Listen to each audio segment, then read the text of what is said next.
Welcome to the Business of Design podcast.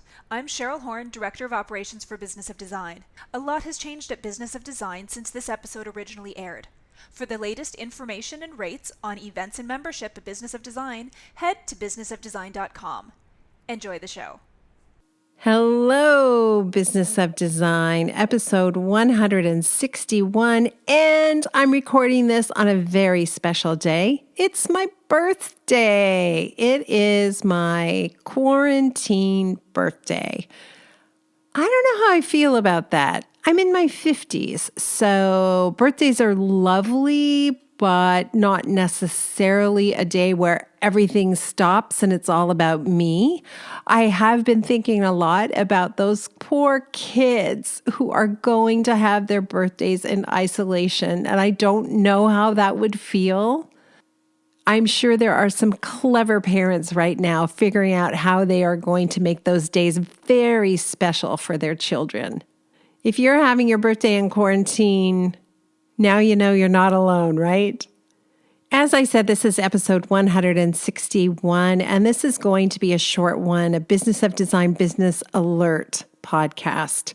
I want to focus on something I think each of us is going to have to take a hard look at in the coming weeks and months. Specifically, the urge to chase cash. I don't know about you, but I have a tendency to fall back onto old thinking, which tells me that some income is better than no income. Intellectually, logically, scientifically, I can tell you that isn't true. And yet, I find it really hard to reason with myself. I've worked for myself since I was 14 years old. I was born an entrepreneur. I've had many businesses. Some have been successful. Some have failed spectacularly. One thing has remained consistent. From a very young age, having grown up without a lot of money, I had the feeling that I was going to have to take care of this on my own. And financial security was extremely important to me because I saw what financial insecurity looked like. I didn't want any part of that. Anybody who's been to any kind of Business of Design event has heard me talk about my strained and strained relationship with money from a very young age, beginning with those babysitting jobs I took, and then at the end of the night, having fulfilled on my promise to the parents to look after the children and get them in bed. When the parents would say to me, "What do we owe you?" I would say, nothing. Don't worry about it. I loved being here. By the way, I didn't love being there. I really didn't love babysitting. It wasn't my favorite thing in the whole world to do.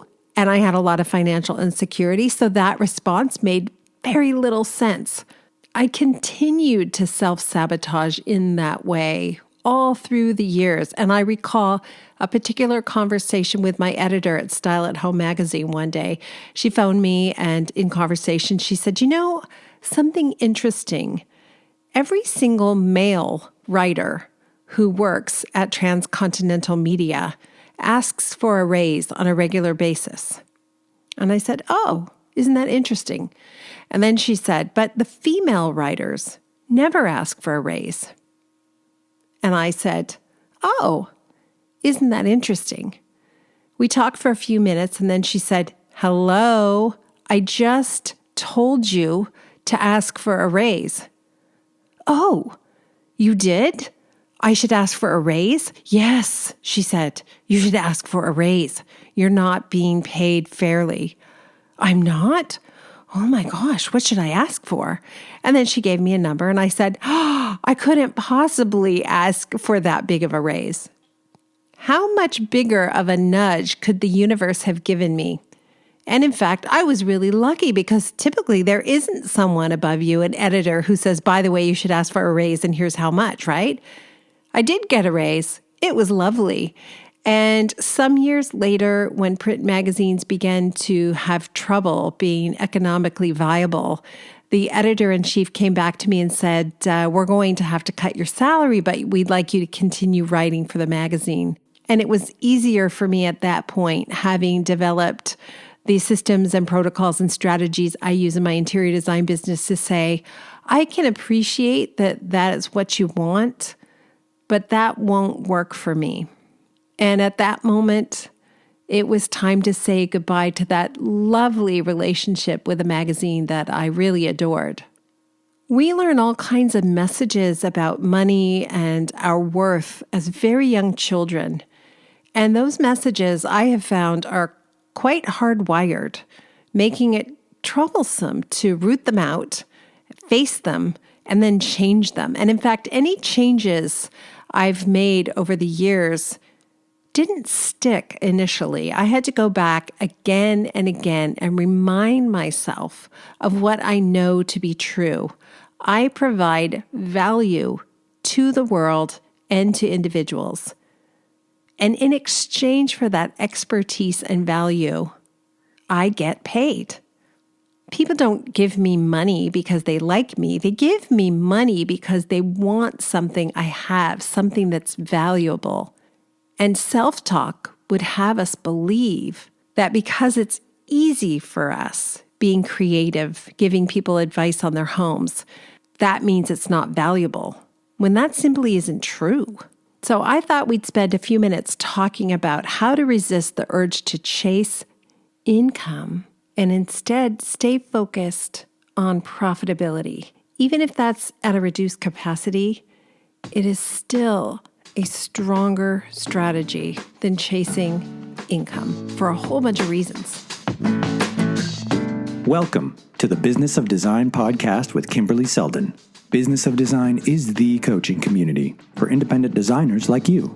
We know it takes more than hard work and talent to successfully run a professional design firm. There are proven business strategies that can solve your immediate challenges and transform your life. Don't try to do this alone. Join today and you'll have access to more than 100 video courses, participate in monthly coaching calls, and find unlimited support within our exclusive members-only Facebook group. Unlike traditional coaching, BOD is a fast track to immediate results for independent interior designers, decorators, architects, stagers, and landscapers just like you. Monthly membership is only $79. Annual members save 2 months. What are you waiting for? We all know design matters. At Business of Design, we think designers matter too. We don't have many announcements today, just a couple of important ones. Boot camp begins today. If you haven't registered yet, it's not too late. In fact, you can register at any point in boot camp because everything is recorded and you can go back and watch the recordings you missed. You can work at your own pace or you can keep pace with all of us. We will be clarifying anything you need to know about Business of Design's 15-step project management strategy. Plus, we'll be honing in on those things that are more important now than ever. And each week, we'll be tackling a different extra topic as well, including pricing, marketing, client relationships, new opportunities. Members, this content is free with your paid membership. Not yet a member? That's okay. We've got great webinars coming up for you as well. An overview of Business of Design's 5-phase recovery program. I promise it won't just be a teaser. We will give you specific strategies you need to do right now. Members, we are going to do a very deep dive into Business of Design's 5-phase recovery program. It's 5 phases, but there will be multiple parts over many weeks. We're going to allow Business of Design Boot Camp to unfold and happen first because you've got to have those processes in place. You must. And then we will roll out Business of Design's 5-phase recovery program. Don't worry, there's plenty of time for you to do all these things. Together, we are going to take a measured and, this is really important, experience-based approach. No knee-jerk reactions, no theories from 29 sources, just specific strategies on what works every single time. And now back to the show. So I mentioned off the top of the show that temptation to imagine that some income is better than no income. Is that ever true? Well, yeah, it is sometimes true.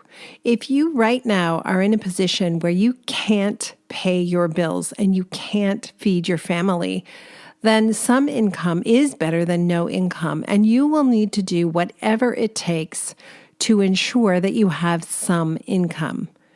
That will mean all the humbling cleanup tasks any business owner who isn't on top of cash flow will have to do, such as phoning your clients and asking directly for money. So how do we do that? Well, I think we do that with honesty, with humility, and perhaps, as our podcast guest said last Monday, Marika Manalidis, with levity. I would, for example, say to a client that I am a small business owner and therefore cash flow is really important to us. And I didn't stay on top of billing the way I should, and I apologize for that. But here we are in this unfolding crisis that none of us predicted.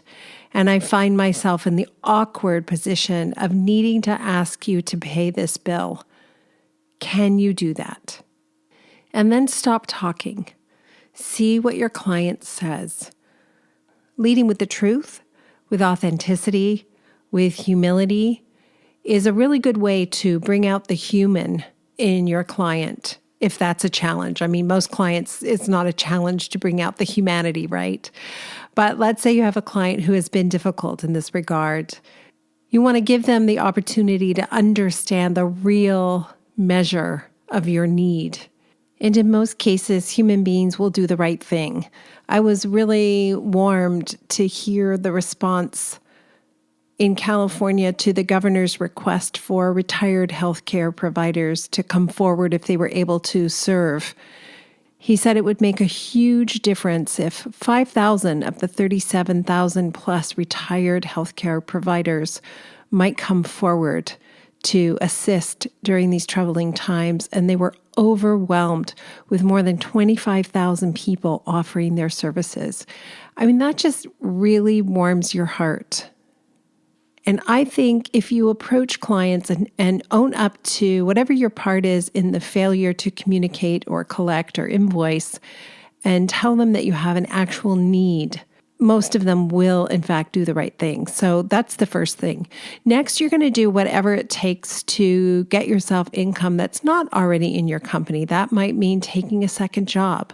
It might mean offering services to your existing clients that you don't normally offer. For example, I might reach out to clients and say, this is a really awkward time to do this, but I have bills that I have to pay and a family to feed. And so I'm going to come to you humbly and say that this is a really good time, if you're thinking about purchasing outdoor furniture, for example, to do that. Not only will most things be on sale by this summer, but I can offer you a package priced favorably to make this easier on you and your family. And see what happens. You might have better success approaching clients by phone, having a conversation with them and letting them know. Remember, it is easier to sell to existing clients than it is to drum up new business, particularly in the next short while. Everybody's going to be reminded of past relationships and how important those are. And so you're in a much better place to work with clients that you have serviced in the past. So I can't say it's never okay to chase cash. That would be unfair. But I can say that there are some downsides to chasing cash. And one of them, a really big one, and this is the position I found myself in 2009, 2010, taking every job that came my way, no matter how little money was in it, and having an attitude of some income is better than no income, allowed me to pretend for a very long time that things were going to be fine, when in fact things were not fine. Everything was on fire, economically speaking. And the sooner I realized that, the better off I was going to be. But continuing to take in jobs that weren't profitable brought me the temporary relief of cash. It lulled me into a false sense of complacency and actually, in the long run, contributed to a further drain on income. I also learned the hard way that offering services at a discount, thinking that Again, it was better to have some income than no income, ruined the opportunity to work with clients who might have been really good clients at a later date. None of the clients that I offered a discounted rate to came back to me and ever worked with me at my regular price. So again, it just delayed the inevitable. And in fact, I really think it was an opportunity cost as well. One more thing I want to say about adjacencies and providing services you wouldn't normally provide. It's okay to do those things privately. You don't have to promote the fact publicly that you're doing those things. I can't remember who said it. One of my coaches says it all the time. There's work you do and there's work you pursue. The work you do may come in handy over the next few months or a year. The work you pursue is that work you're an expert in, and that work that brings you the greatest profitability. That you pursue wholeheartedly and publicly. Something else that will delay the pain. You're going to hear various people recommend this idea of also borrowing cash or taking a small loan out during this time period. I really think that is a mistake. At the point at which other people are recovering, you will still be in a position where you're paying backwards. You're paying for past damage. Secondarily, I believe it will stop you from making difficult decisions that you need to make right now, like keeping staff. You may need to let go of staff. You probably need to let go of staff. If you borrow money, you could tell yourself that things are going to be okay and you can afford to do this for a few months, but it may not be a few months. We really don't know. I'll leave you with this one last story. This was 2009, 2010. We had the promise of a very big project come into our office. It was a big deal because it had been at least a couple of years since we had a very big project. And we got all excited and the client paid for a consultation and we went through the contract and everything seemed like a go.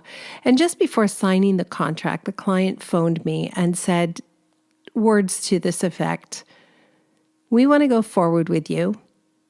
We have multiple homes. This is only the first project we can bring you. We need you to cut your fees in half in order to go forward with this project now."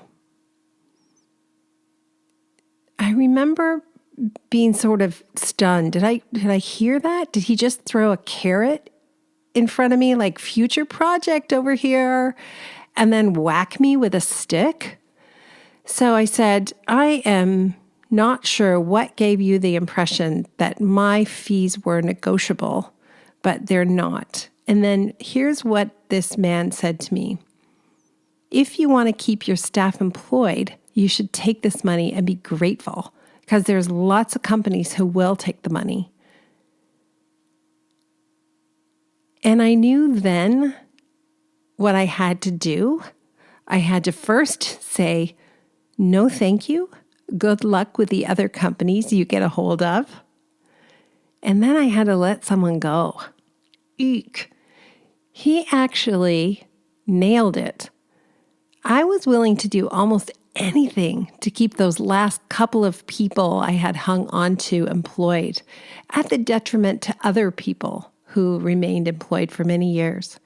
So I had to dole out the suffering layoffs over a long period of time. And if I could go back, I would absolutely do it differently this time. I would let everybody go early. I would have recovered more quickly. I would have hired back more quickly. We will be talking more about profitability in the weeks ahead and giving you formulas for success. In the meantime, we're all going to be okay. We really are. I look forward to discovering all the silver linings that are ahead. I look forward to getting together and having a laugh and having a cry and sharing some victories, and mostly spending time with each one of you, my tribe. Thank you so much for being on this journey with me. I definitely would not want to be doing this alone right now. Until next time. Thank you for being a part of the Business of Design community. If you love what you hear on the podcast, take the next step by signing up at businessofdesign.com. As our thank you, you'll gain access to Business of Design's 15-step project management strategy, a free introductory course which includes 3 Business of Design systems you can implement for immediate results. And when you're ready for success, a Business of Design membership, monthly or annual, will dramatically improve your business and your life. What are you waiting for? Together we will achieve extraordinary results. Start today.